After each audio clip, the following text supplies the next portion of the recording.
À partir de ce mardi 19 janvier, le Sénat examine le projet de loi pour la reconquête de la biodiversité, de la nature et des paysages. Le texte doit notamment garantir un cadre juridique clair à la recherche et développement sur les ressources génétiques et les connaissances traditionnelles. Véritable patrimoine des peuples autochtones, ces ressources subissent depuis 20 ans un véritable pillage de la part des multinationales, une biopiraterie qui menace la diversité culturelle et biologique de certaines régions.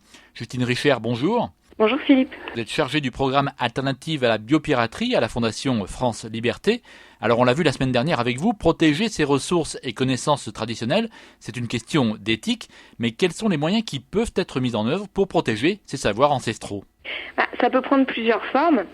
Déjà, c'est important de dénoncer les brevets illégitimes. Donc ça passe par la coordination d'actions médiatiques et juridiques de la part d'associations comme la Fondation France Liberté. Donc dénoncer ces supposées inventions, puisque ce n'en sont pas, puisqu'elles sont issues de savoirs traditionnels. Ensuite, c'est important de sensibiliser les citoyens, que les gens puissent être informés et qu'on puisse avoir des alternatives finalement de commercialisation. Donc ça va être des entreprises qui privilégient la consultation et le travail direct avec les populations autochtones, leur implication et la mise en place de systèmes alternatifs de protection des savoirs.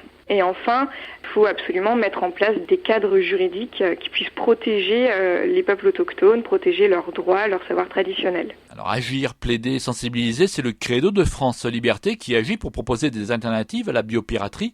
Il y a un projet de loi sur la biodiversité qui est sur les rails depuis 2014 et sur lequel vous êtes mobilisé. Où en est-on ?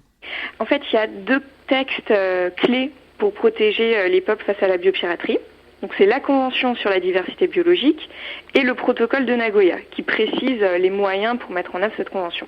Et ces textes portent sur l'accès et le partage des avantages. Donc c'est-à-dire comment pallier à la biopiraterie, comment mettre en place un système plus juste et plus équitable.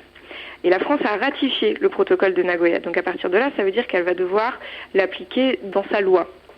On est en ce moment sur un projet de loi biodiversité.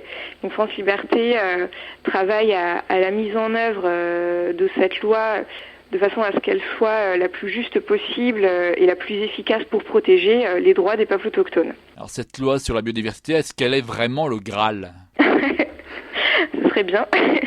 Bon, c'est clairement une avancée pour les peuples et contre la biopiraterie, puisqu'elle met quand même en place un système d'accès beaucoup plus équitable, d'accès aux ressources génétiques et aux savoirs traditionnels. Et le but n'est pas non plus de mettre sous cloche la biodiversité.